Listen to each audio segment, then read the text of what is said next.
En el año 2015, el autor israelí Noah Harari publicó el libro Homo Deus, en el cual se nos explica cómo gracias a la tecnología el ser humano está resolviendo tres de sus principales problemas, como son la guerra, el hambre y las enfermedades. ¿Será cierto que esta nueva corriente de pensamiento de transhumanismo resolverá estos problemas? ¿Llegaremos a ser tan poderosos como los dioses de nuestras mitologías? ¿O no será más que una nueva corriente de pensamiento tan nefasta y tan nociva como lo fue el nazismo? Quédate y te cuento más.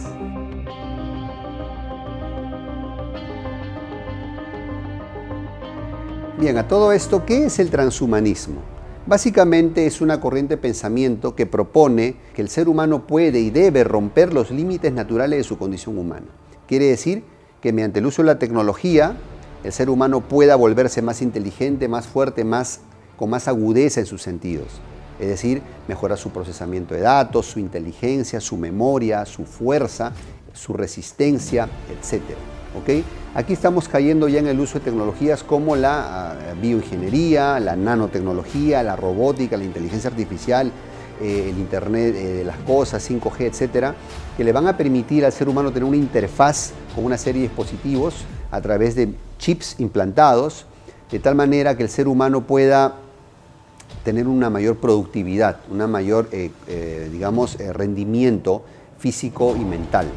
Aquí también caemos en el terreno de la eugenesia, por ejemplo, ¿no? Que básicamente busca el diseño y selección de genes humanos perfectos o mejorados, ¿no? De tal manera que podamos tener niños, por ejemplo, inmunes a enfermedades o niños con ciertas características físicas, es decir, toda una generación de seres humanos genéticamente perfeccionados. También estamos cayendo en el terreno de una mayor prolongación del tiempo de vida, por ejemplo, porque se busca separar el cuerpo de la mente del ser humano, de tal manera que podamos, por ejemplo, cambiar de cuerpo, y de esa manera lograr la inmortalidad, ¿no? Corregir los problemas de nuestro hardware, pero también corregir problemas de nuestro software, a nivel pensamiento, ¿no? Que el ser humano puede evolucionar hacia ciertos sentidos de pensamiento que se consideran mejores, ¿no? Obviamente esto tiene promotores que son básicamente optimistas tecnológicos que creen que la tecnología es la llave maestra de la solución de los problemas de la humanidad, pero también tiene detractores que son los bioconservadores que consideran un peligro en todo esto de que la tecnología, como ha pasado en la historia humana, caiga en malas praxis, ¿no? en manipulación de gobiernos totalitarios o de una mayor restricción de la libertad del ser humano. ¿Okay? Entonces básicamente estamos hablando de eso.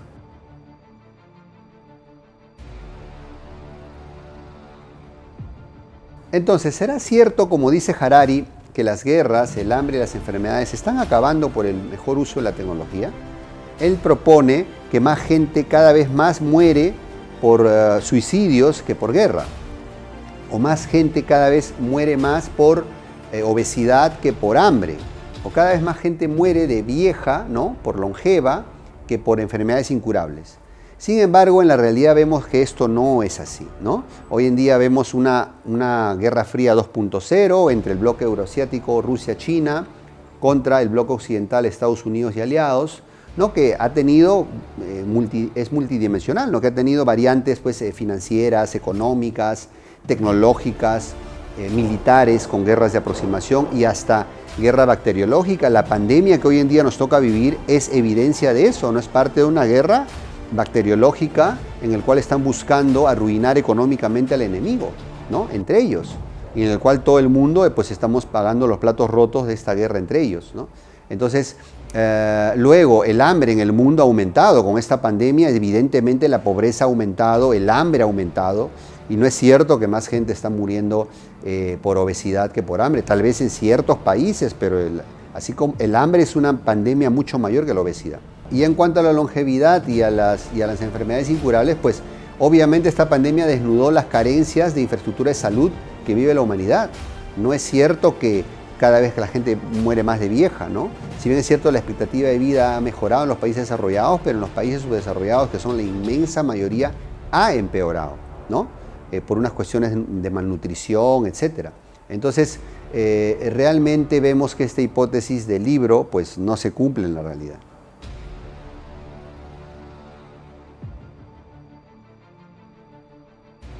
Y Y bueno, ahora analicemos esa premisa de que la tecnología es todopoderosa y puede resolver por sí misma cualquier problema.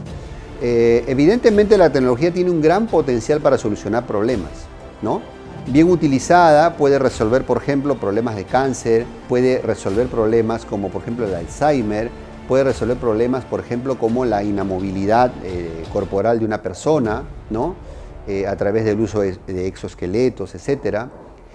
Sin embargo, mal utilizada puede generar problemas como la eugenesia nazi, donde se utilizaba la medicina para seleccionar genes supuestamente de niños superiores, de raza superior, en demedro del resto de razas, ¿no? Por un criterio absurdo de pensamiento, o para buscar formas de acabar más rápido con el enemigo, que lo usaron los nazis en sus campos de concentración, pero también, por ejemplo, la Santa Inquisición, ¿no? Obviamente en su momento, ¿no? O, por ejemplo, los regímenes totalitarios comunistas en el resto del mundo. Entonces, también mal utilizada lleva a un control social orwelliano, ¿no? Estamos viendo estos temas de espionaje, de pérdida de privacidad, etcétera, del ser humano en este mundo moderno, ¿no? ¿Cómo podemos olvidar los escándalos de espionaje de Wikileaks o el famoso crédito social y este control poblacional en China, por ejemplo, ¿no? Entonces, que no es solamente todos países, ¿no? Que está presente por todo el mundo. Entonces, la tecnología es palanca de desarrollo, palanca de prosperidad, siempre y cuando tenga un componente ético y humano en la toma de decisiones tecnológicas, ¿ok?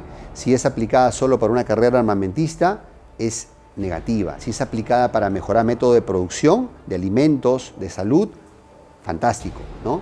Y en ese sentido también hay una corriente de, digamos, pesimistas tecnológicos que sienten una amenaza ante la presencia de la tecnología, ¿no? Sienten que se van a acabar los trabajos, ¿no? Digamos que las máquinas van a tomar el control. Nada que ver, queridos amigos. En realidad no hay que temerle a la inteligencia artificial, hay que temerle a la estupidez humana. Y las revoluciones industriales van a venir a cambiar la naturaleza de los trabajos, no van a acabar los trabajos.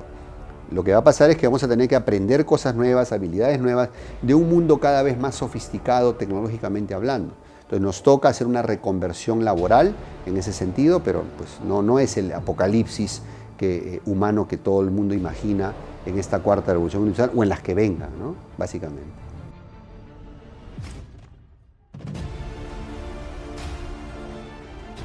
Ahora hablemos de esta dicotomía entre economía de crecimiento infinito y economía sostenible. Hoy en día vivimos en un modelo de capitalismo prácticamente salvaje, ¿no? En el cual no importa las consecuencias medioambientales y humanas con tal de crecer, ¿no? No importa que el planeta tiene un límite de recursos que no puede ir más allá de ese límite, no importa, ¿no? O sea, no importa a la segunda ley de la termodinámica, no importa. Lo que importa es crecer a cualquier precio, ¿no? Es una carrera loca por el poder, ¿no? Entre el bloque euroasiático, sobre todo China, que quiere lograr el pleno desarrollo, y el bloque occidental que quiere mantener el statu quo. Y en esa carrera loca del poder, las consecuencias las estamos pagando todos con el calentamiento global. Este capitalismo salvaje que no toma en cuenta las consecuencias de los materiales que se emplean, de las tecnologías contaminantes que se emplean, de las condiciones laborales que se tienen, es ese capitalismo de crecimiento infinito como un paradigma que se tiene tanto en las decisiones económicas como financieras, versus una economía sostenible, una economía verde, que sí es consciente del uso de materiales biodegradables, de tecnologías limpias, ¿no? De poner a la ética como guía rectora de la economía. Que podamos incorporar esos costos medioambientales, obviamente, en la ecuación contable de la rentabilidad y que no se puedan soslayar, no se puedan evadir y que realmente todos cumplamos las reglas de una economía sostenible, una economía verde, por el bien de las futuras generaciones. Esta es la dicotomía actual, queridos amigos, ¿no? Ya lo predecía Malthus, que el ser humano va a colapsar, la civilización humana va a colapsar, va a ser por el pésimo manejo de nuestros recursos, ¿ok? Producto de esta carrera de egos y de poder. Podemos hacer mucho desde nuestro punto de vista como consumidores y como ciudadanos. Si eres consciente, un consumidor consciente, un ciudadano consciente, vas a elegir y participar mejor en política. O vas a comprar más consciente, favoreciendo con tu consumo a aquellas empresas que sí sean de la economía sostenible. De esa manera podemos hacer mucho más, ¿no?, desde nuestra posición personal por este futuro de la humanidad.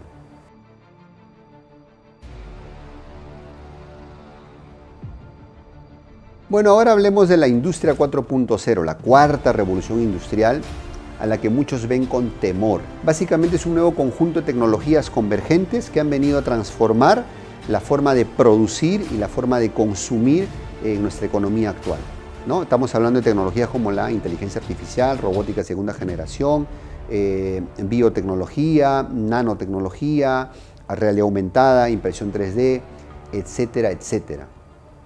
Y obviamente también el Big Data, que es el procesamiento masivo de información, de datos para toma de decisiones económicas, y el Internet de las cosas, que básicamente es la hiperconectividad de los objetos, ¿no?, que van a permitir crear coches inteligentes, autónomos, casas inteligentes, fábricas inteligentes que toman decisiones en tiempo real con el criterio de mayor productividad. Pero ahora también se está hablando del Internet de las personas, ¿no? Es decir, que ya el ser humano se conecte al Internet a través de estos implantes como Neuralink, por ejemplo, de Elon Musk, y que el ser humano pueda también tener esa hiperconectividad, esa interfaz con las tecnologías nuevas. De tal manera, justamente eso hablaba el transhumanismo, ¿no?, del romper nuestros límites naturales y evolucionar como especie a una nueva especie llamada transhumano, ¿no? El fin del Homo sapiens, por ejemplo, ¿no? O lo que llamaba Harari el Homo Deus, ¿no?, el hombre Dios. Entonces, en ese sentido, hay muchas personas que temen a estas nuevas tecnologías porque sienten que van a perder sus trabajos, su vida va a ser controlada, etcétera, etcétera. Sin embargo, cabe resaltar que ninguna revolución industrial logró ese objetivo. Siempre ha sido el sueño guajiro de todos los gobiernos de tener control absoluto de la población. Eso nunca ha ocurrido y dudo mucho que ocurra, porque a toda tecnología le surge una antitecnología que la neutraliza. Ni siquiera en el actual Hong Kong, donde China hace un control poblacional fuerte, o en la Franja de Gaza, se ha logrado esos niveles, ¿no? Entonces, no es por qué temerle. Si bien es cierto, los trabajos van a cambiar de naturaleza, vamos a tener que ir a una reconversión laboral para poder adaptar nuestras nuevas tecnologías, pero no va a ser el fin del trabajo humano. Tenemos que capacitarnos en estas nuevas tecnologías. Pero tampoco la revolución industrial va a solucionar todos los problemas por sí sola. Ninguna revolución industrial lo ha hecho y esta tampoco. Porque mientras no se ponga la ética en el centro de la toma de decisiones humanas, la tecnología va a ser usada con fines nocivos. Ya hemos visto la carrera armamentística que puso al borde de la aniquilación humana con las bombas atómicas. Hemos visto, por ejemplo, los riesgos de la manipulación genética, ¿no?, y toda esta guerra bacteriológica que está habiendo, que básicamente salen de los laboratorios. Hemos visto también cómo se hace el control poblacional, ¿no?, que estaba mencionando hace un momento, ¿ok?, en muchos países en el mundo, en todos, el espionaje, la pérdida de la privacidad humana, ¿no? Es decir, la tecnología siempre va a ser un medio y no un fin, ¿no? Y ese fin está dado por realmente los paradigmas y el criterio humano. Por eso decía siempre, no hay que temerle a la inteligencia artificial, hay que temerle a la estupidez humana. Ese es el problema, al ego humano, al egoísmo humano, ¿ok? Entonces, la cuarta revolución industrial va a traer más beneficios que perjuicios, va a depender de su aplicación y de su uso, como todo en la vida, ¿ok? Así que no hay que temerle, pero tampoco hay que considerarla todopoderosa o buena en sí misma.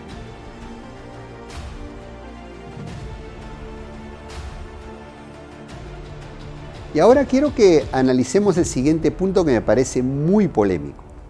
En un mundo cada vez más automatizado, en el cual la inteligencia artificial y los robots toman las posiciones de trabajo humanas y la toma de decisiones, imagínate un mundo en el cual ya no hubiera obreros, ¿no?, como por ejemplo los coches autónomos, las fábricas automatizadas, ya no hay proletariado. ¿Sería el fin del comunismo como lo conocemos, al no haber proletarios?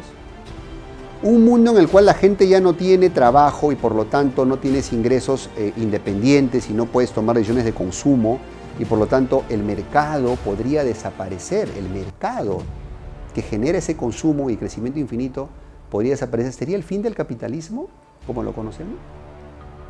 ¿Y qué tal si, como los robots lo hacen mejor que los humanos, qué tal si en lugar de elegir presidentes, ministros humanos, no elegimos presidentes y ministros robots? ¿No tomarían mejores decisiones?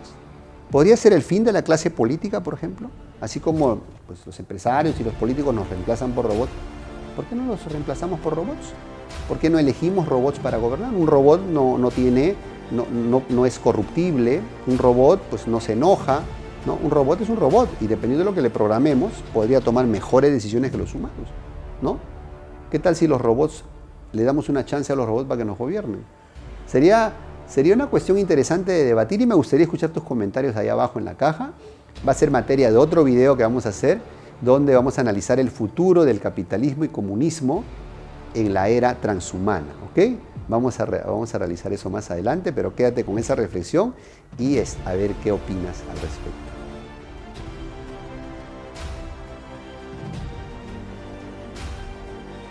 Hay una nueva corriente de dicotomía, de debate en Latinoamérica entre los bioconservadores, ¿no? Pro libertad, pro vida, versus los progresistas, ¿no? Pro transhumanismo, Foro de Sao Paulo, etcétera, ¿no? Y al respecto, que se supone que esa dicotomía está reemplazando la antigua dicotomía capitalismo versus comunismo, que hoy en día prácticamente está muerta. Al respecto, ¿qué está pasando? ¿Realmente es un debate válido o es un distractor? Porque en Latinoamérica tenemos problemas más urgentes y más importantes, como son, por ejemplo, el hambre, la salud, la educación. Es decir, si una persona no tiene que comer para sobrevivir, pues todo lo demás es un debate secundario, ¿no creemos? ¿O será más bien que las potencias geopolíticas nos lanzan esas nuevas corrientes como modas, ¿no? De turno, para que nosotros estemos distraídos, desunidos como siempre, como el famoso divide y reinarás, y nos tienen como tontos útiles peleando entre nosotros, ¿no? Perdiendo el tiempo en lugar de preocuparnos de lo urgente, de lo importante que es, vuelvo y repito, el desarrollo industrial para asegurar una buena educación, innovación, digamos, salud y alimentación, ¿no? Entonces, analicemos esto que es muy importante, porque todos nuestros intelectuales andan alienados en todo este debate estéril, en lugar de preocuparse de esto, que es la raíz del problema en Latinoamérica. Si fuéramos ya desarrollados, tendría sentido ese debate de ideas, ¿no? Pero estando como está Latinoamérica, ¿no? Sin lo esencial, realmente me parece un poco absurdo perder el tiempo en eso, en lugar de construir desarrollo y construir nuestra industria fuerte.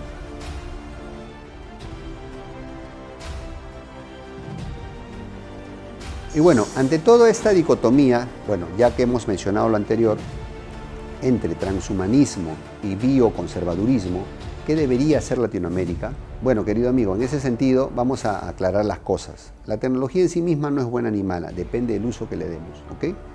Entonces, el desarrollo tecnológico es imparable, esto no se puede detener, no se va a detener con marchas, nunca ha pasado y no va a pasar. Tenemos que adaptarnos, porque si no, las empresas en Latinoamérica vamos a perder competitividad, tanto en precio como en costo, versus empresas que ya están en la cuarta revolución industrial, vamos a perder mercados y nos vamos a volver más pobres. Es urgente que nuestras pymes y nuestra intelectualidad se adapte a la cuarta revolución industrial. Respecto al transhumanismo como tal, puede tener unos grandes beneficios, por ejemplo, para personas que sufren Alzheimer, por ejemplo, para personas que sufren cuadraplegia, por ejemplo, o cáncer. Claro, bien utilizada es muy buena. Mal utilizada, como todo, podemos llegar siempre a situaciones como el nazismo, donde se manipulaba para el mal, ¿no? También el control social siempre ha sido un sueño húmedo de todos los gobiernos, así que eso no va a cambiar, pero podemos desarrollar también tecnologías que bloqueen aquellas, ¿no? Formas, ¿no? Que puedan hacer que eso sea más reducido. Y finalmente también aclarar de que Latinoamérica tiene que caminar un camino propio, siempre insisto en esto, ¿no? Y parte de ese camino propio es que tú aprendas a pensar, querido amigo. Aquí en este canal siempre te alentamos a leer, lee, estudia, usa la dialéctica, escucha tesis, antítesis y saca tu síntesis, tus conclusiones. Cuestiona, pregunta. No te informes por memes, por falsos gurús. Es la peor receta, eso nos mantiene idiotizados y nos mantiene divididos, ¿no? En falsos debates o dicotomías. Acá la dicotomía es entre los latinos que creemos en la unidad de Latinoamérica y apostarle al desarrollo industrial, comercial, económico para poder desarrollarnos, para poder mejorar nuestra condición de vida, y los que andan como tontos útiles promoviendo la desunión con sus camisetitas de los países, ¿no? Y siguiendo debates estériles, perdiendo el tiempo y siendo intelectuales alienados.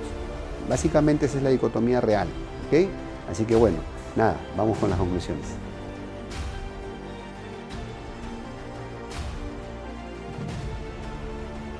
Y bueno, queridos amigos, así llegamos al final de nuestro video con las siguientes conclusiones, ¿no?